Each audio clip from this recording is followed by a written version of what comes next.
வணக்கம்.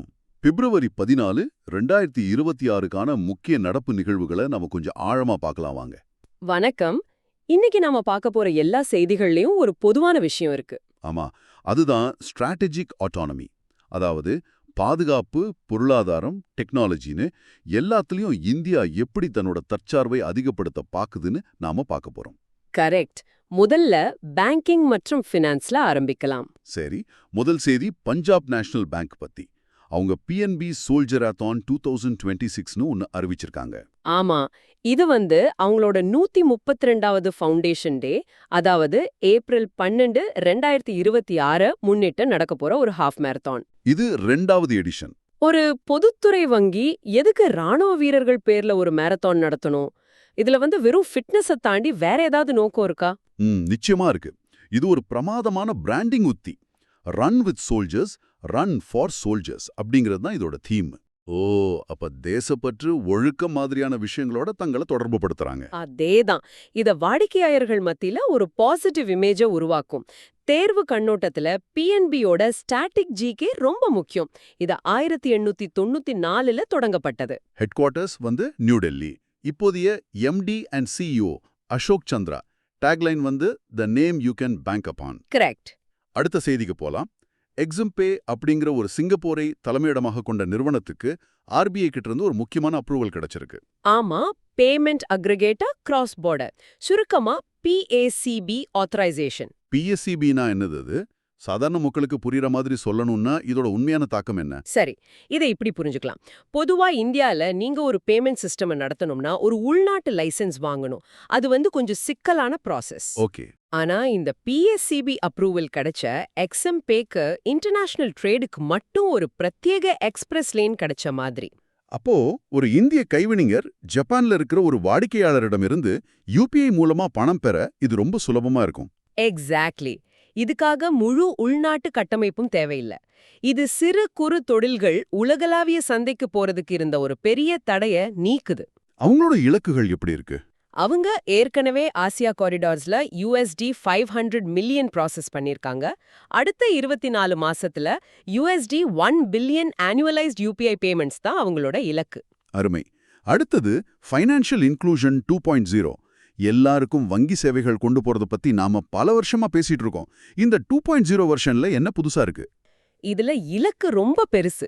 2047க்குள்ள எல்லா குடிமக்களுக்கும் இன்சூரன்ஸ் மற்றும் பென்ஷன் கவரேஜ் கொடுக்கணும். அதுதான் கோல். அப்போ வெறும் பேங்க் அக்கவுண்ட் திறக்கிறது மட்டும் இல்ல. இல்லவே இல்ல. அதையும் தாண்டி பெண்கள், நலிவடைந்த பிரிவினருக்கு முறையான கடன் கிடைக்க வழி செய்யறது, கிராமங்கள்ல பேங்கிங் இன்ஃப்ராஸ்ட்ரக்சரை வலுப்படுத்துறது. அப்புறம் மிக முக்கியமா டிஜிட்டல் ஃப்ராட்ஸ் பத்தின விழிப்புணர்வை உருவாக்குறது. ஆமா, UPSC மெயின்ஸ்ல ஃபினான்ஷியல் இன்க்ளூஷன் தலைப்புக்கு கீழே இத ஒரு விரிவான பதிலா நீங்க எழுதலாம். கடைசியா ICICI Prudential Asset Management Company ஒரு 8 வங்கிகள்ல 9.95% வரைக்கும் பங்குகளை வாங்க RBI அனுமதி கொடுத்திருக்கு. ஏன் சரியா 10% இல்லாம 9.95%? அதுல ஏதாவது காரணம் இருக்கா? இது ஒரு நல்ல கேள்வி. பேங்கிங் ரெகுலேஷன் ஆக்ட் 1949 படி ஒரு நிறுவனம் 5%க்கு மேல ஒரு வங்கியோட பங்குகளை வாங்கணும்னா RBIயோட முன் அனுமதி தேவை. ஓஹோ. இந்த 9.95% அப்படிங்கிறது RBI வகுத்த ஒரு லக்ஷ்மண ரேகா மாதிரி. ஒரு தனி நிறுவனம் ஒரு வங்கியில ரொம்ப அதிகமான செல்வாக்கு செலுத்துறதை தடுக்கிறதுக்கு தான் இந்த மாதிரி கட்டுப்பாடுகள். அந்த 8 வங்கிகள் பேர் என்ன? Button, city union, Equitas SFB, federal, IDFC first, HDFC, Karur Vaishya, அப்புறம் RBL. இந்த அப்ரூவல் ஒரு வருஷத்துக்கு செல்லுபடியாகும். ஆக நிதித்துறையில முதலீடுகளும் ஒழுங்குமுறைகளும் தீவிரமா இருக்கு. ஆனா ஒரு வலுவான பொருளாதாரத்துக்கு வேலைவாய்ப்பும் வேணும். அந்த தளத்துல என்ன நடக்குது? PLFSோட லேட்டஸ்ட் டேட்டா என்ன சொல்லுது? ஆமா, பீரியாடிக் லேபர் ஃபோர்ஸ் சர்வேயோட Q3 FY 2025-26 டேட்டா வந்திருக்கு. ஒட்டுமொத்த வேலையின்மை விகிதம், அதாவது அன்எம்ப்ளாய்மெண்ட் ரேட் 4.8% இருக்கு. இது நல்ல விஷயமாச்சே. போன காலாண்டுகளை விட கம்மியா? ஆமா, கடந்த 3 காலாண்டுகள்ல இதுதான் குறைவான அளவு. கிராமப்புறங்கள்ல 4.0% ஆகவும் நகர்ப்புறங்கள்ல 6.7% ஆகவும் குறைந்திருக்கு. ஆனா இதுல இளைஞர்களோட நிலைமை, அதாவது 15-29 வயசு 14.3% இருக்கு. இது இன்னும் அதிகமா தானே இருக்கு. அது ஒரு கவலைக்குரிய விஷயம்தான். ஆனா இன்னொரு பக்கம் லேபர் ஃபோர்ஸ் பார்ட்டிசிபேஷன் ரேட், அதாவது LFPR 55.8% உயர்ந்திருக்கு. இதுக்கு முக்கிய காரணம் பெண்களோட பங்களிப்பு அதிகரிச்சதுதான்னு சொல்றாங்க. இது கொஞ்சம் ஆச்சரியமா இருக்கு. இந்தியால பெண் ஊழியர் பங்களிப்பு குறைவுன்னு நாம கேள்விப்படுறோம். இந்த திடீர் உயர்வுக்கு பின்னால என்ன காரணம்? நீங்க கேக்குறது தான் இந்த தரவுல இருக்கிற மிக முக்கியமான கேள்வி. இந்த எண்களுக்கு பின்னால் ஒரு ஆழமான கதை இருக்கு. விவசாயத்துல வேலைவாய்ப்பு 43.2% உயர்ந்திருக்கு. ஆனா உற்பத்தித் துறை, செகண்டரி செக்டார் 24% குறைஞ்சிருக்கு. இது ரெண்டும் ஒரே நேரத்துல நடக்குதே. ஆமா, இதுதான் கவனிக்க வேண்டிய விஷயம். சில பொருளாதார வல்லுநர்கள் இத ப்ரீமெச்சூர் டீஇண்டஸ்ட்ரியலைசேஷன் அப்படின்னு சொல்றாங்க.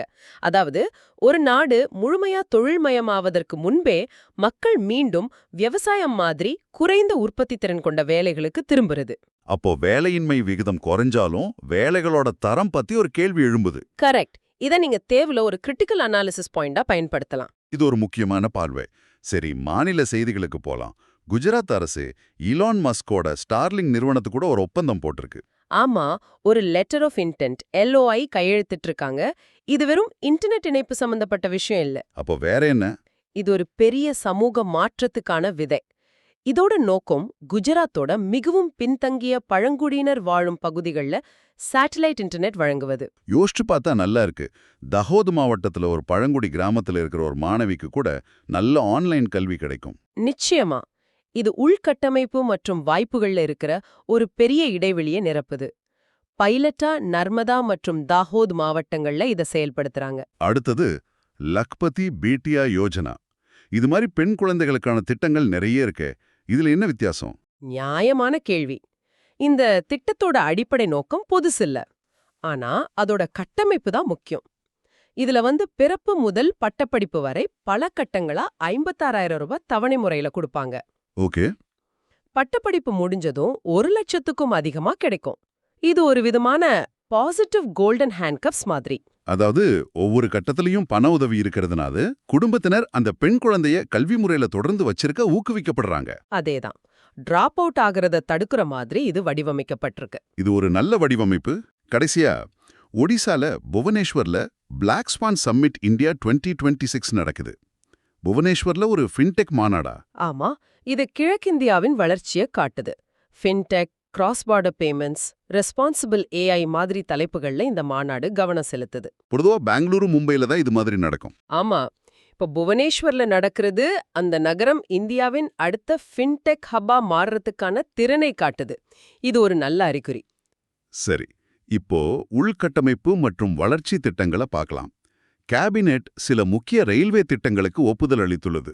ஆமா, 3 முக்கியமான திட்டங்கள். முதல்ல உத்தரப்பிரதேஷ்ல ஆண்ட்ரிஹார் வாரணாசி மத்திய 3rd லைன். இதோட செலவு 497.07 crore. இதோட நோக்கம் அந்த வழித்தடத்தோட திறனை 102%க்கு மேல அதிகரிக்கிறது. போக்குவரத்து நெரிசலை குறைக்கிறது. அடுத்து ராஜஸ்தான்ல ரிங்காஸ் ஷிகார் டப்ளிங் ப்ராஜெக்ட். செலவு 470.34 crores. இது புகழ்பெற்ற காத்து ஷாம்ஜி கோயிலை இணைக்குது. ஆன்மீக சுற்றுலா மேம்படும். மூணாவதா மத்திய பிரதேஷ்ல உஜ்ஜைன் பைபாஸ் லைன். செலவு 189.04 crore. இது 2028ல நடக்க போற சிம்ஹஸ்த கும்பு மேளாக்கு ரொம்ப உதவியா இருக்கும். பஞ்சாயத்து ராஜ் அமைப்புகளுக்கும் நிதி ஒதுக்கப்பட்டிருக்கே. அன்டைட் மற்றும் டைட் கிராண்ட்ஸ்னு 2 வகை சொல்றாங்க.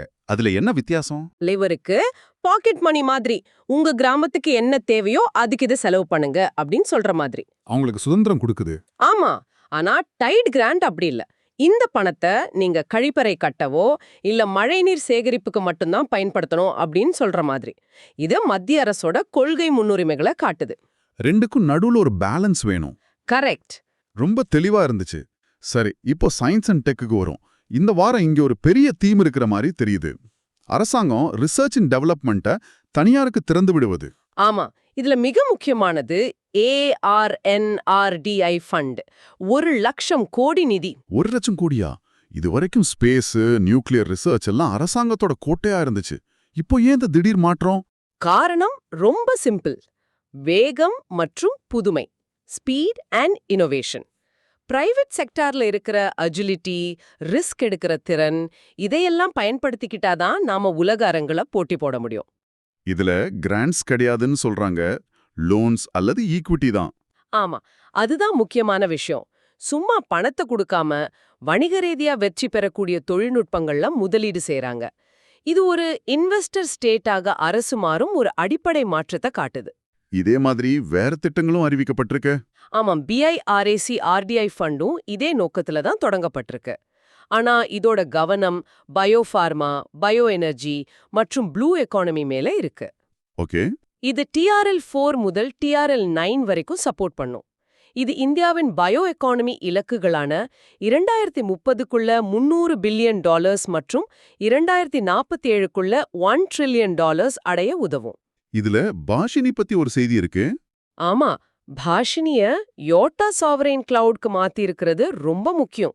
இதனால நம்மளோட முக்கியமான மொழி தரவுகள், அதாவது லாங்குவேஜ் டேட்டா, இந்தியாக்குள்ளேயே பாதுகாப்பா இருக்கும். டேட்டா சாவரெனிட்டி உறுதிப்படுத்தப்படுது. சரி, இப்போ நம்மளோட தொடக்க தீமான ஸ்ட்ராட்டஜிக் ஆட்டோனமிக்கு மிக பொருத்தமான டிஃபென்ஸ் துறைக்கு வருவோம். டிஃபென்ஸ் அக்விசிஷன் கவுன்சில், அதாவது DAC, 3.60 லட்சம் கோடி மதிப்புள்ள கொள்முதலுக்கு ஒப்புதல் கொடுத்திருக்கு. இது ஒரு பிரம்மாண்டமான தொகை. இது முப்படைகளையும் நவீனப்படுத்துற ஒரு விரிவான திட்டம். இதுல இந்தியன் ஏர்ஃபோர்ஸ்க்கு என்ன இருக்கு? ஏர்ஃபோர்ஸ்க்கு ரஃபேல் போர் விமானங்கள், காம்பாட் மிசைல்ஸ், நேவிக்கு கண்காணிப்புக்கான P-8I விமானங்கள், அப்புறம் மரீன் கேஸ் டர்பின் ஜெனரேட்டர்ஸ். இது மேக்காய் கேட்டகரி. அதாவது இந்தியாலே வடிவமைக்கப்பட்டு தயாரிக்கப்படும். ஆமா.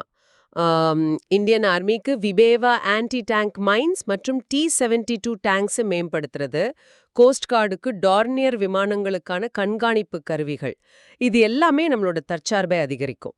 இந்த பெரிய கொள்முதல் இல்லாம வேற என்ன பாதுகாப்பு செய்திகள் இருக்கு? ஒரு சின்ன உதாரணம் இருக்கு. அக்னேவஸ்திரா அப்படிங்கிற ஒரு நிறுவனம் இந்தியன் ஆர்மிக்கு கார்பன் ஃபேப்ரிக் சப்ளை செய்ய ஒரு MOU செஞ்சிருக்கு. இது மாதிரி பெரிய ஒப்பந்தங்கள் பல சிறிய நிறுவனங்களை வளர்த்துவிடும். இன்னொரு முக்கியமான செய்தி இருக்கே, இந்தியன் நேவி பத்தி.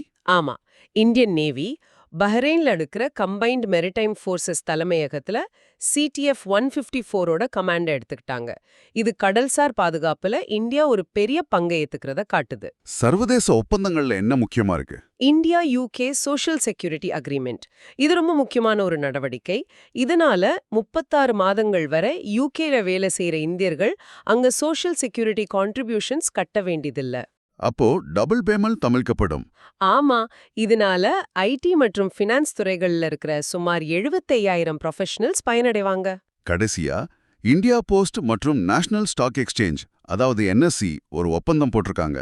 ஆமா, தபால் நிலையங்கள் மூலமா மியூச்சுவல் ஃபண்ட்ஸ் விநியோகிக்க போறாங்க.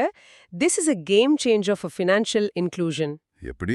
யோசிச்சு பாருங்க, நம்ம நாட்டுல 16.64 லட்சம் தபால் நிலையங்கள் இருக்கு. இந்த பரந்த நெட்வொர்க்கை பயன்படுத்தி கிராமங்கள்ல இருக்கிற ஒரு சாதாரண மனிதர் கூட மியூச்சுவல் ஃபண்டுகள்ல முதலீடு செய்ய முடியும். ஓ, இது ஒரு பெரிய நிதி புரட்சிக்கு வழிவகுக்கலாம். நிச்சயமா. இதுக்காக NSE MF இன்வெஸ்ட் பிளாட்ஃபார்ம் பயன்படுத்தப்படும் மற்றும் தபால் ஊழியர்களுக்கு NISM சர்டிஃபிகேஷன் வழங்கப்படும். சரி, இவ்வளோ விஷயங்கள் பார்த்தோம். ஒரு குவிக் ரிவிஷன் பண்ணிடலாம். முக்கியமான எண்கள்: DAC defence approval 3.60 lakh crore, HAL Dornier contract 2,312 crore, ECMP target $1 billion, ANRF RDI fund corpus, rupees 1 lakh crore. அவுண்ட்ரே varanasi rail line 497 crore. Unemployment rate Q3 4.8%. ICICI Prudential stake limit 9.95%. PNB Foundation Day April 12, 2026. சரி, இப்போ ஒரு exam simulation குவிஸ்க்கு போகலாம். கேள்வி 1. What is the unemployment rate for Q3 FY 2025-26 as per PLFS data? Options: A 5.1%, B 4.8%, C 6.7%, D 4.4%. இது நாம விவாதிச்சதுதான். சரியான பதில் B 4.8%. கேள்வி 2. Which bank announced Soldierathon 2026 for its 132nd Foundation Day? Options: A SBI, B. BOB, C. PNB, D. Canara Bank. இதுவும் சுலபம். சரியான பதில் C, PNB. கேள்வி 3. Which company signed an LOI with the Gujarat government for satellite internet? Options: A. OneWeb, B. Starlink, C. Geospace, D. Kuiper. இது Starlink. சரியான பதில் B. கேள்வி 4. What is the total value of the Defense Acquisition Council's approval on Feb 12, 2026? Options: A. 2.50 lakh crore, B. 3.60 lakh crore, C. 1 lakh crore, D. 80,000 crore. இது அந்த பிரம்மாண்டமான தொகை. சரியான பதில் B. 3.6 லட்சம் கோடி. கடைசி கேள்வி. கேள்வி 5. Which startup received approval for the Proflow U renal diagnostic platform? Options: A. Astrom, B. Pranthe Solutions, C. Dhruva Space, D. Pixel. இது ஒடிஷாவை சேர்ந்த நிறுவனம். சரியான பதில் B. Pranthe Solutions. இன்னைக்கு நாம பிப்ரவரி 14ஆம் தேதியின் முக்கிய நிகழ்வுகளை தேர்வு கண்ணோட்டத்துல ரொம்ப விரிவாக பார்த்தோம். உங்களுக்கு ஒரு சிந்தனை. அரசாங்கம் ஸ்பேஸ், டிஃபென்ஸ் போன்ற துறைகள்ல ANRF ஃபண்ட் மூலமா தனியார் முதலீடுகளை இவ்ளோ தீவிரமா ஊக்குவிக்குது. இதனால அடுத்த 10 வருஷத்துல இந்தியால இளம் என்ஜினியர்ஸ் மற்றும் சயின்டிஸ்ட்கான கேரியர் லேண்ட்ஸ்கேப் எப்படி மாறும்? ஆமா, நம்ம இப்போ பிரெயின் ட்ரெயின் பத்தி பேசிட்டு இருக்கோம். ஆனா இந்த மாதிரி முயற்சிகள் மூலமா உலகத்தரம் வாய்ந்த ரிசர்ச் வாய்ப்புகள் இங்கே உருவாகும் போது நாம் ஒரு ரிவர்ஸ் பிரெயின் ட்ரெயினை பார்க்க முடியுமா? வெளிநாடுகள்ல இருக்கிற நம்ம திறமையான விஞ்ஞானிகள் இந்தியாவுக்கு திரும்பி வர ஒரு சூழல் உருவாகுமா? இது ஒரு அருமையான கேள்வி. இதை பத்தி நீங்க யோசிங்க. இது போன்ற தொடர்ச்சியான அப்டேட்ஸ் மற்றும் ப்ரிப்பரேஷன்ஸ்க்கு டிஸ்கிரிப்ஷன்ல உள்ள எங்க டெலிகிராம் சேனலை ஃபாலோ பண்ணுங்க. நன்றி.